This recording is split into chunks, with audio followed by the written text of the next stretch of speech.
Et nous commençons donc avec Investir responsable, le rendez-vous de Smart Patrimoine dédié à l'investissement socialement responsable, aux thématiques ESG. Parfois, l'investissement à impact, beaucoup de définitions justement sur ces stratégies d'investissement. Et pour clarifier un petit peu ce que veut dire concrètement une stratégie d'investissement ESG ou responsable, quels sont les choix qui sont faits, nous avons le plaisir d'être accompagnés aujourd'hui par Marie-Pierre Payon, directrice de la recherche et de la stratégie ESG chez Groupama AM. Bonjour Marie-Pierre Payon.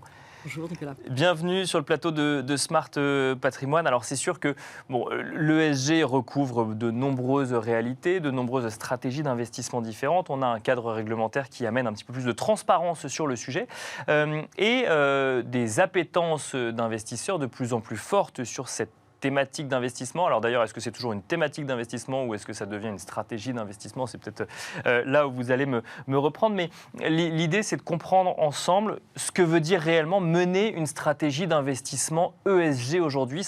Comment ça fonctionne, Marie-Pierre Payon? Alors, aujourd'hui, ça commence pour Groupama Asset Management depuis très très longtemps, puisqu'on est dans cette recherche d'intégrer les critères ESG depuis le début des années 2000. Donc, c'est pas un phénomène nouveau. Mais en fait, c'est un phénomène qui s'est généralisé avec finalement l'arrivée de la réglementation, qu'elle soit française, qu'elle soit européenne, qui a permis d'accélérer ce mouvement, qui est un mouvement de fond. Bien sûr. Ouais. Et également avec les évolutions des demandes de clients qui nous demandent de prendre en compte pas seulement les éléments financiers dans une décision d'investissement lorsqu'on choisit un titre, mais également de prendre des éléments non financiers, extra-financiers, ESG, prenons le mot que l'on veut, c'est-à-dire des éléments qui sont l'environnement, le social, le sociétal, la gouvernance, qui peut avoir un impact positif ou négatif sur la valeur dans laquelle nous voulons investir, et tout ça en prenant une considération de quel va être véritablement cet impact. Alors ça, effectivement, c'est, j'allais dire, la théorie, mais après, dans la pratique, quand on vous donne effectivement ce cahier des charges, comment est-ce que vous allez déterminer les stratégies ESG? Parce qu'on rappelle ESG, donc c'est environnement, social, sociétal ou gouvernance. En fait, on va aller regarder des entreprises sous des angles très différents. C'est-à-dire qu'on voit pas mal de critiques arriver aujourd'hui sur des stratégies ESG parce qu'elles ne prennent pas suffisamment en compte l'enjeu climatique. Pour autant, quand on regarde ESG, j'ai envie de dire, la mission de l'ESG n'est pas le climat, mais le climat en fait partie. Alors comment est-ce qu'on articule ces volontés multiples d'investisseurs dans une stratégie ESG? Alors je crois que la première chose, c'est qu'il n'y a pas une stratégie ESG. D'accord. Il y a des stratégies ESG. Et c'est en fonction de l'objectif que vous donnez à votre fonds. Donc soit vous avez effectivement un fonds qui peut être purement environnemental ou purement climatique. Donc là, vous allez zoomer sur les enjeux du climat, que sont effectivement, et regarder la trajectoire des valeurs, la trajectoire climat des valeurs. Mais vous pouvez avoir, sans pour autant négliger les autres piliers que sont le S et le G. D'accord. Vous allez faire un zoom sur cette thématique. Et puis, vous pouvez avoir une approche beaucoup plus globale, de type intégration ESG, où l'on dit aujourd'hui, il est clair que depuis un certain nombre d'années, alors remontons pas plus loin que la crise financière, mais on voit bien que prendre en compte uniquement des critères financiers dans des décisions d'investissement pour un gérant, ce n'est pas suffisant. Il faut aussi prendre d'autres types de critères. Et ça peut être le E, le S, le G, c'est variable suivant le secteur, suivant la valeur, sans pour autant en privilégier l'un par rapport à l'autre. Il y a un lien entre critères financiers, critères extra-financiers. C'est ce qu'on peut lire souvent. La prise en compte de critères extra-financiers permet par exemple de prévenir des risques au niveau financier ou au niveau de l'activité de l'entreprise, au niveau de la rentabilité de l'entreprise. Alors nous, ça a toujours été depuis 20 ans, notre manière de faire de la finance durable. D'accord. On a toujours dit, c'est pas une mode. C'est aujourd'hui, si on veut revenir dans une approche plus de moyen long terme, sortir du court-termisme tel qu'on en a connu sur les 30 dernières années et qui nous ont amené à un certain nombre de désastres sur un certain nombre de valeurs, eh bien, ne nous arrêtons pas à la lecture du compte de résultat, à la lecture du bilan. Il y a d'autres éléments qui vont permettre de comprendre comment on arrive à créer ces résultats. Et ces éléments-là, ce sont des éléments plus immatériels, difficiles à quantifier. Et c'est tout là le problème, puisqu'on est dans un monde où effectivement on aime bien tout quantifier. Avec le monde financier, vous avez des comptes des résultats, des bilans, des Bien sûr, flux. Avec l'extra-financier, vous avez un problème à la base de données, une donnée qui n'est pas normalisée. Donc vous avez un fleuve d'informations. On ne peut pas dire qu'on n'a pas d'informations, on a plutôt trop d'informations qui tuent l'information. Mais du coup, il va falloir... Mais qu'on a du mal à comparer d'une entreprise à une autre, alors, exactement. C'est ça? D'accord. On a du mal à comparer, mais on va travailler par secteur. On va dire, voilà, ce secteur... voilà quels sont ses enjeux E, quels sont ses enjeux S, quels sont ses enjeux G. Voilà ce qu'il doit résoudre. Voilà les opportunités qu'il a. Et après, on va travailler valeur par valeur et on va devoir adapter effectivement à l'analyse. Donc, si je comprends bien, quand on parle d'une entreprise connue pour être très polluante, là, effectivement, on peut comprendre, on peut identifier assez naturellement où est-ce qu'on va aller chercher les données en matière de E, par exemple, donc en lien avec l'environnement. Mais pour des entreprises dont l'impact sur l'environnement, qu'il soit positif ou négatif, est moins connu, ou l'impact social est moins connu, il est très compliqué de comparer plusieurs entreprises du même secteur avec une donnée uniformisée aujourd'hui. Exactement, il est très difficile, d'où les travaux qui sont menés au sein d'ailleurs de la réglementation européenne qui s'appelle CSDR, qui est en fait le travail qu'a fait les FRAG l'an dernier, puisqu'il y a eu une consultation cet été. L'enjeu étant de normaliser les données extra-financières.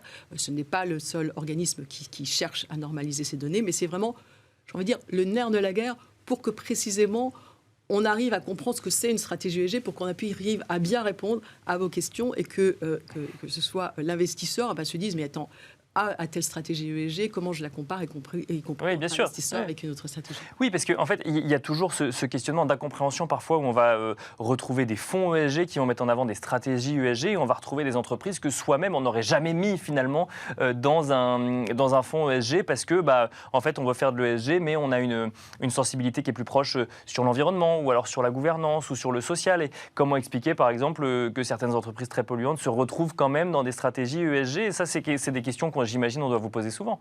Exactement, ce sont des questions qui arrivent très très très souvent. Donc là, il faut pouvoir démontrer, et c'est ce que vise la réglementation, avant tout de montrer, dites-nous ce que vous faites et comment vous le faites. Et donc on doit expliquer quel type d'analyse on a mis en place, comment nos gérants se saisissent de ces données pour après prendre la meilleure décision d'investissement. Et effectivement, quand vous avez des entreprises qui sont par définition dans un secteur polluants, pour ne parler que des énergies fossiles. Ce n'est pas pour autant que vous n'allez pas prendre la valeur dans votre portefeuille. À partir du moment où la valeur affiche une trajectoire en phase avec la réglementation européenne, donc de neutralité carbone en 2050, et qu'en même temps, elle a mis en place une gouvernance spécifique pour mettre en place cette stratégie climat et que par ailleurs, elle respecte des enjeux sociaux et sociétaux. Donc on va regarder plutôt ce qui est en lien avec la transition d'une entreprise, même si ça peut faire partie des plus gros pollueurs ou en lien avec son secteur d'activité. On va regarder finalement les engagements pris ou les directions prises par l'entreprise plutôt que l'entreprise à un instant T ou l'historique de l'entreprise. C'est bien ça? Alors on va quand même regarder l'historique et le point de départ. Mais effectivement, ce que l'on va aussi demander aux entreprises, c'est expliquez-moi quelle stratégie climat, si on est sur le climat, vous mettez en place pour arriver à l'objectif que vous annoncez d'être conforme au 1,5 degré, par exemple. Donc, est-ce que ça ne va pas tomber du ciel? Quels investissements? Tout simplement, on va leur poser la question, mais quel type d'investissement? Comment vous réorientez vos business models? Est-ce qu'il y a des activités que vous arrêtez? Est-ce que vous vous lancez dans d'autres types d'activités? Donc, tout ça, ce sont des questions que l'analyste et le gérant doivent poser à l'entreprise. Donc, quand il y a des one-to-one avec les top management, on ne se limite plus à leur demander d'expliquer comment ils sont arrivés à tel résultat. On leur demande, OK, maintenant, vous nous expliquez concrètement comment vous faites. Oui, prouvez-le moi, quelque part. Exactement. En lien avec de la pédagogie surtout, alors toujours une question sur ce sujet, alors énergie fossile, mais de manière plus générale, mais effectivement, c'est un sujet qui revient régulièrement, c'est que on sent quand même cette volonté de dire il y a des entreprises dans lesquelles on ne veut plus avec lesquels on ne veut plus être associé quand on est investisseur particulier. Du coup, j'imagine qu'il y a un moment où il y a de la discussion entre le gérant et l'investisseur particulier pour lui expliquer, oui, mais globalement, l'entreprise idéale dans laquelle vous voulez investir, elle n'existe pas aujourd'hui. En revanche, on a celle-là dans lesquelles on doit investir. Et donc, voilà la stratégie qu'on met en place. Et il y a des points d'accroche, des compréhensions quand même à un moment où... Il y a déjà une grande discussion au sein même de la société de gestion. D'accord, oui. Et parce que c'est important que les équipes, que ce soit les équipes de recherche, les équipes de gérants, les équipes de risque, les commerciaux, tout le monde soit bien au courant comment on va construire nos portefeuilles. Il y a des sociétés, parce qu'elles sont dites des sociétés controversées, eh bien, on les exclut de tout investissement. D'accord. Donc avec une méthodologie, avec un comité, enfin ça c'est très processé, hein, comme on l'est sur le financier. Et donc là, on va avoir cette liste et on va dire à un client, non, nous, on ne peut pas investir dans cette entreprise parce qu'elle fait l'objet de controverses sur tel ou tel sujet, pas forcément que sur le climat d'ailleurs, hein. Ça peut être sur des controverses, sur des enjeux plus sociétaux. Et donc à ce moment-là, on va devoir, mais par contre, il va falloir expliquer, il va falloir être transparent, il va falloir expliquer pourquoi. Ça, c'est en interne. Et alors, toujours en interne, j'imagine que... Question pratique hein, pour les gens qui veulent aujourd'hui, qui décident que leur épargne doit aller plutôt vers de l'investissement, en lien avec des stratégies ESG. Comment ça se passe? C'est-à-dire que tous les analystes sont formés à l'investissement ESG, tous les gérants sont formés à l'investissement ESG, où il y a une vérification derrière en fonction des choix qui sont faits, il y a de la formation sur le sujet. Comment ça fonctionne? Alors là, vous touchez du doigt un point très important. Quand on veut être véritablement un investisseur responsable, il faut effectivement se mettre en ordre de marche. Et le meilleur élément pour se mettre en ordre de marche, c'est de former ses collaborateurs. Donc, on a des équipes qui sont formées depuis longtemps, j'ai envie de dire le front office, c'est-à-dire gérant, analyste. En fait, ça fait 20 ans que je vous dis qu'on est sur l'investissement responsable. C'est pas tout récent.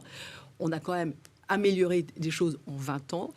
Je pourrais citer le fait déjà que nos analystes sont analystes financiers et ESG en même temps. D'accord. Ouais. Donc ça se fait au niveau de l'analyste. D'accord. Ça se fait déjà au niveau de l'analyste. Nos gérants, on n'a pas des gérants ESG et d'autres gérants non ESG. Ce sont des gérants qui peuvent gérer des fonds ESG et des fonds qui n'ont pas d'objectif ESG, qui sont article 8. Et parallèlement à ça, on s'est dit, pour accélérer ce processus d'évolution vers un monde plus ESG, plus finance durable, pour se mettre en ordre de marche avec la réglementation, mais aussi pour répondre aux attentes de nos clients, il faut que tous nos collaborateurs soient formés. Donc, dans notre plan stratégique sur l'ESG, on a un gros programme de formation de nos collaborateurs. Tous les collaborateurs de la maison sont formés. Il y a un programme qui va de 8 à 16 heures de formation par an, avec à peu près 8 à 16 modules que chacun doit suivre en fonction des métiers. Mais pour nous, c'est vraiment le nerf de la guerre. C'est-à-dire qu'on sera véritablement un investisseur responsable si nos collaborateurs comprennent ce qu'il y a derrière le terme de finance durable. Bien sûr, et que ce soit du coup une démarche proactive effectivement de tous les analystes ou de tous les gérants. Merci beaucoup Marie-Pierre Payon d'avoir répondu à nos questions. C'est vrai que c'est un sujet qui a pas mal besoin de pédagogie quand même, et d'essayer de comprendre concrètement derrière l'enjeu et derrière l'engagement, comment concrètement sont menés les investissements. Je rappelle que vous êtes directrice de la recherche et de la stratégie ESG chez Groupama AM. Merci à vous également de nous avoir suivis. On se retrouve tout de suite dans Enjeu Patrimoine.